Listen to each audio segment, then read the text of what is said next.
Je m'appelle Denis Macrez et je suis artiste sculpteur. J'ai toujours voulu être artiste, mais je ne savais pas encore vers quel médium me tourner.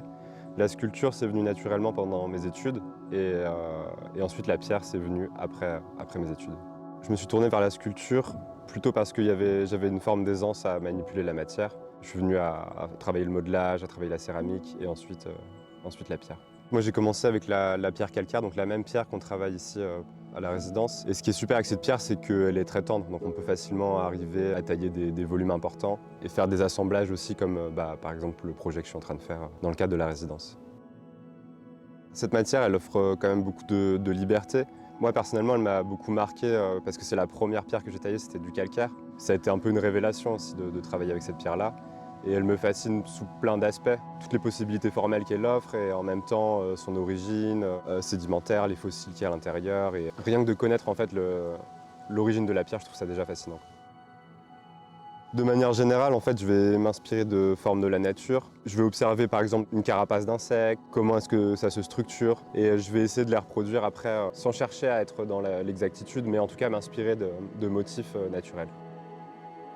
Cette pièce qu'il y a là, par exemple, c'est une texture un peu que j'avais mis au point où je reprends des choses très organiques et en même temps, je suis parti d'un corps humain, donc c'est un mélange en fait entre une sorte de fragment de corps, presque statuaire, qui serait plutôt allongé et en fait qui va être recouvert de cette matière, de cette texture presque animale ou organique. La pièce que je suis en train de réaliser au sein de la résidence, c'est un tripode. C'est une arche en 3 parties avec une clé de voûte au centre. Et c'est une structure qui est autoportante. Elle se maintient toute seule quand elle est une fois montée.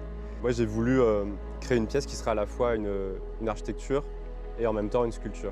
Dans le sens où je vais en fait sculpter chaque partie de cette arche indépendamment pour ensuite l'installer et avoir une sculpture monumentale. Le fait d'avoir travaillé dans cette résidence du fonds de dotation Verrecchia, ça m'a permis de rencontrer justement des artisans, des tailleurs de pierre, qui, de par leur savoir, en fait, m'ont permis de mettre en place ce projet, puisque moi j'ai des connaissances, on va dire, assez empiriques de la sculpture et de la taille de pierre, mais eux, ils vont avoir en fait tout un panel de connaissances et de techniques qui me permettent de créer ce projet, quoi. J'aime bien cette idée d'altérer en fait la matière, de créer un effet qui peut être esthétique ou non, mais en fait qui vient recouvrir entièrement la pièce, créer une membrane, et on a du mal à comprendre exactement ce que c'est comme matière quand on va voir la pièce une fois terminée. J'aime bien cette idée de venir en fait détruire une partie de la pierre pour créer quelque chose aussi. Une architecture, c'est quelque chose d'érigé et fonctionnel, et en même temps qui suggère en fait son propre effondrement.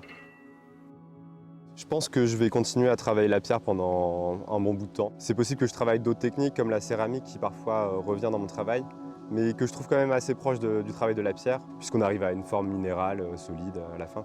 Mais j'ai tellement de pierres encore à découvrir, je pense que pour moi les possibilités elles sont infinies. Travailler la pierre aujourd'hui, je trouve que ça a un certain sens. Je trouve ça intéressant de contribuer en fait on pourrait presque dire à la renaissance de ce matériau qu'on peut parfois assimiler au passé et en fait l'actualiser au travers de pièces contemporaines, je trouve que c'est important.